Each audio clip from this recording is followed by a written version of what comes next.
Contohnya di Indonesia, kita mau mempraktekkan di Indonesia. Siapa yang mau makan setengah sok dari bur, dari tepung terigu misalnya, dan itu murah. Di sini harus hintoh, high class dari tepung gandum wheat, dan di sini susah didapat. Dan diberikan ke fakir pun, fakir akan mengatakan, aku mau buat apa ini? Mau dibikin bakwan pun jadi banyak, butuh minyak dan sebagainya. Maka wallahu a'lam, dikiaskan intinya memberikan kenyang makanan satu orang. Di zaman now mudah, tinggal membeli misalnya nasi bungkus.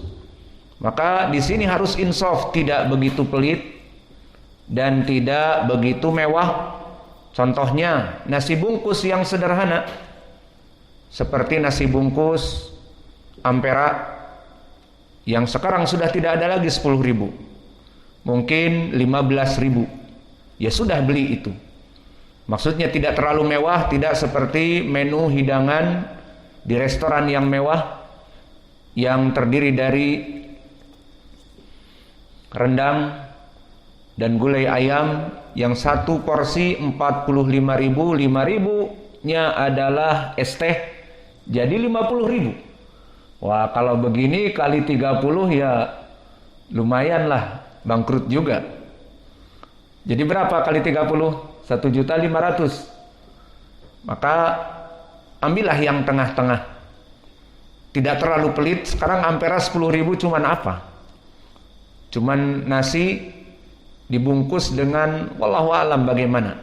Namun 15.000 sekarang cocok. Maka misalnya dia membeli nasi bungkus satu orang 15.000, maka dikalikan 30 hari, jadi 450.000. Alhamdulillah cocok. Tidak seperti tadi 1.500.000. Maka bagaimana caranya? Caranya falyut makan kulli yaum miskinan. Ini cara yang pertama. Kemudian di sana apakah ada cara yang lain? Ada. Selain cara tadi yang pertama, setiap hari membeli nasi bungkus seharga 15.000, maka cara yang lain, boleh seseorang ini memasakkan untuk bapaknya. Dijadikan 1 hari atau 2 hari, terserah dia, dikumpulkan dari uang 450 itu atau lebih, membeli beberapa potong ayam, membeli beberapa kilo ikan, kemudian dimasak, kemudian dituangkan ataupun dihidangkan kepada para fakir miskin sekaligus 30 orang, maka ini pun boleh. Maka misalnya diundang para santri, para fuqara, ayo santri makan di rumah kita. Akhirnya diundang santri berbuka puasa 30 orang.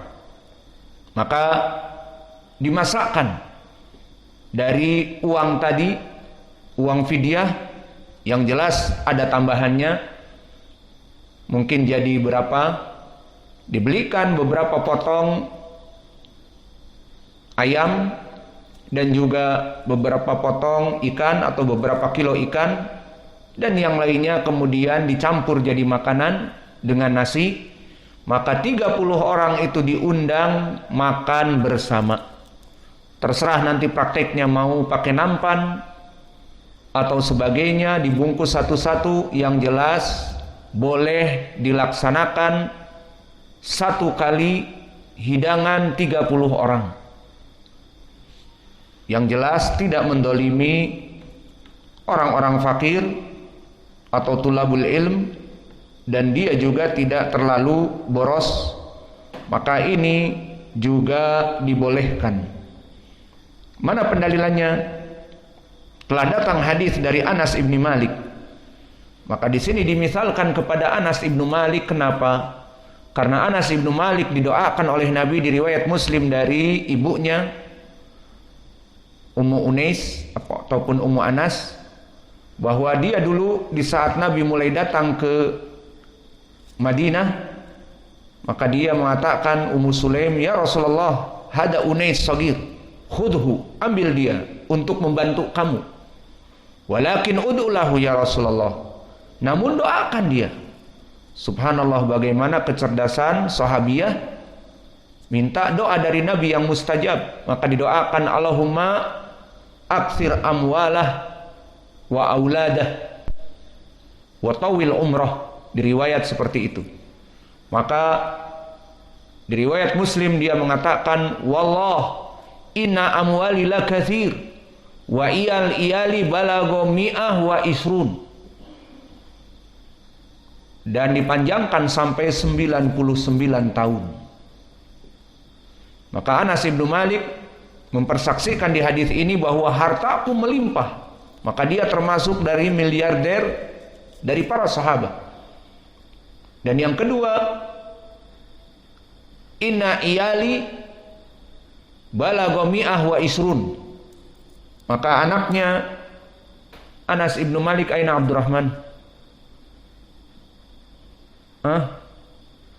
Maka anaknya Anas ibnu Malik mencapai 120 anak dan cucu. Padahal dia usianya masih 90 tahunan pada saat dia meriwayatkan hadis ini. Dan dia meninggal 100 kurang 1. Maka ini kenikmatan dunia yang Allah berikan kepada Anas ibnu Malik karena jadi pembantu Nabi Muhammad. Tolong bawakan ini, dan tolong ambilkan itu, dan sebagainya.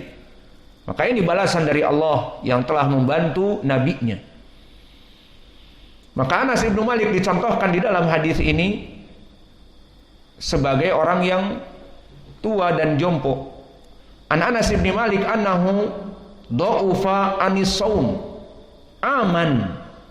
Maka dia tidak mampu untuk berpuasa 1 tahun setiap Ramadan. Fasana'a jafnah min sarid wada'a 30 miskinan fa asba'ahum. Maka Anas ibnu Malik di saat dia sudah tidak mampu untuk berpuasa, sudah tua jompo, maka dia membuat makanan jafnah min sarid, dan sarid adalah makanan yang paling spesial indal Arab, dari roti ditambah daging. Dan dagingnya kalau orang Arab makan bukan daging seperti kita, di mana gulai kambingnya ukurannya 2 cm kali 1 cm seperti ini, atau kurang atau lebih. Maka 1 kambing bisa dimakan 2 hari. Maka kalau kita waktu dulu di Arab menyembelih kambing pagi ini, diambil untuk sarapan hati dan paha 1, siang paha yang 1 lagi ditambah tulang belakang, dan malam sudah tinggal tersisa kaki depan. Habis sehari. Dan begitu pun kalau makan ayam, kita beli ayam 1 ayam, ayam panggang, untuk makan siang saja. Jadi makan siang 1 ayam besar yang diguling. Maka seperti itu makanan mereka.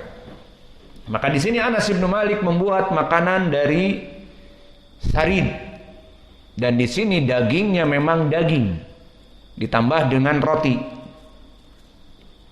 Fasana ajafnah min sarid, maka dia membuat tungku besar dari sarid, dari daging ditambah dengan roti dicampur. Kemudian dia mengundang 30 orang miskin dan mengenyangkannya dalam 1 kali. Jadi sama saja, daripada setiap hari 1 miskin dikumpulkan. Karena memang dia tidak akan pernah mampu 1 hari pun untuk berbuka untuk berpuasa. Maka di sini akhirnya beliau memasak untuk 30 orang dan makan sekaligus. Maka asar ini mahaluh dikeluarkan oleh Imam Ad-Daruqutni dan Al-Baihaqi dari jalan Ahmad bin Abdillah haddatsana Ibnu Arafah haddatsana Ruh haddatsana Imran Ibnu Hudair an Ayyub an Anas ibn Malik. Dan di jalan yang kedua dari jalan Ahmad bin Abdillah haddatsana Ibnu Arafah haddatsana Ruh haddatsana Sa'id wa Hisham an Qatadah an Anas ibn Malik. Maka sanad ini semua rijalnya thiqat. Syekh Ad-Daruqutni Ahmad bin Abdillah disebutkan oleh Imam Al-Khatib di tarikhnya bahwa dia adalah suyuh as-thiqat. Dan Rawh di sini Ibnu Ubadah thiqah, dan Sa'id huwa Ibnu Abi Arubah imam, dan Hisham huwa Ibnu Hassan, dan Ayyub As-Sikhtiyani. Maka semua rijalnya thiqat kecuali Ibnu Arafah, maka dia saduq hasanul hadis.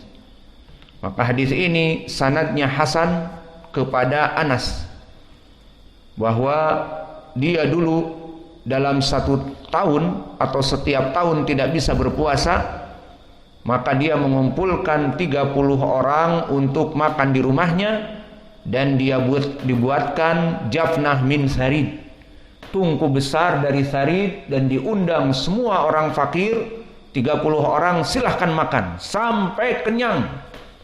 Maka memakan sampai kenyang. Setelah itu selesai 1 tahun dia tidak berpuasa karena sudah tua dan jompo. Maka kesimpulannya dari pertanyaan saudara kita, bahwa yang bapaknya sudah tua atau ibunya atau keduanya masih hidup, keduanya tidak mampu untuk berpuasa, maka mudah dihitung 29 ataupun 30 hari, digenapkan 30 pun tidak apa-apa, maka dijadikan 1 hari 1 bungkus. Kalau 2 orang tuanya yang tidak mampu, berarti 1 hari 2 bungkus, maka 1 bulan 60 bungkus. Bisa setiap hari memberikan bungkusan itu kepada siapa saja yang ditemui di jalan, ataupun memang ada tetangganya yang fakir, atau dimasakkan makanan yang besar dan diundang 30 orang sampai mengenyangkan mereka, ini pun boleh. Maka ini yang bisa kita berikan dari jawaban pertanyaan. Wa naktafi ilahuna wa jazakumullahu khaira wa barakallahu fi ilmikum. Subhanakallahumma bihamdika asyhadu an la ilaha illa anta astaghfiruka wa atubu ilaik.